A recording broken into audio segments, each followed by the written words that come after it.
Bismillahirrahmanirrahim. Saya tidak akan memperkatakan tentang calon yang patut kita undi, tetapi saya akan memperkatakan tentang calon yang tak boleh kita undi. Kerana di dalam soal siasah ia, di dalam bab urusan kehidupan manusia, yang mana agama memberikan keluasan untuk kita di dalam hal ini. Kita boleh mengundi sesiapa saja selagi tidak bercanggah dengan Al-Quran dan Sunnah. Itu terpulang kepada ijtihad siasi kita, ya, di mana kita rasa calon yang dapat menunaikan hasrat kita dalam tugasan-tugasan dan bidang-bidang tugasan yang ingin ataupun kita harap terlaksana dalam negara ini. Saya memperkatakan tentang calon-calon yang tak boleh kita undi, kerana ciri-ciri mereka ini terdapat dalam Al-Quran dan Sunnah. Yang pertama ialah calon yang jelas menzahirkan pemusuhan dengan Islam. Ini kita dapat lihat kepada tokoh-tokoh politik yang mempunyai kenyataan-kenyataan dan menzahirkan sikap yang nyata. Mereka tak suka dengan Islam ataupun membenci Islam. Kita banyak peristiwa-peristiwa yang berlaku dalam negara ini untuk kita nilai mereka ini. Mengapa kita tak boleh?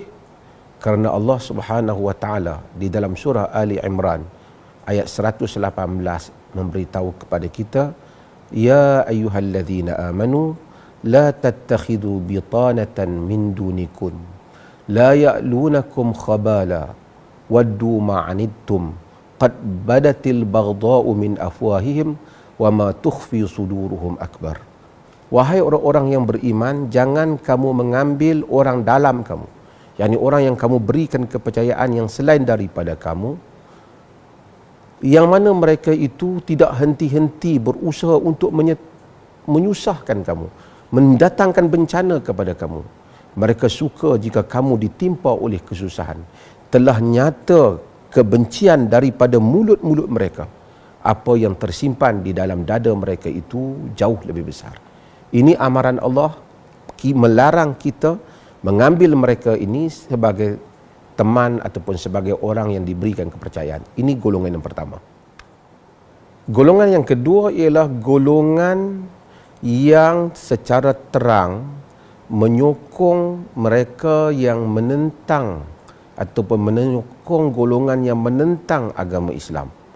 Sekalipun mereka ini mungkin mendakwa mereka Muslim, tapi mereka menzahirkan sikap bersekongkol dan menyokong secara jelas orang-orang yang mana telah membuat kenyataan dan tindakan memusuhi agama Islam.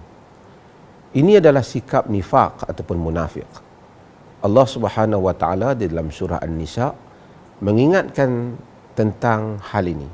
Kata Allah, "Basyiril munafiqina bi anna lahum 'adzaban alima. Alladzina yattakhiduna al-kafirin awliya'a min dunil mu'minin. Ayabtaghuna 'indahumul 'izzah fa innal 'izzata lillahi jami'a." Berikanlah kabar gembira, Allah pilih mereka kepada golongan yang munafik, bahawa mereka akan ditimpakan dengan azab yang pedih. Iaitulah orang-orang yang mengangkat orang-orang kafir menjadi teman rapat mereka, yakni kafir yang menentang Islam, menjadi teman rapat mereka dengan meninggalkan orang mukmin.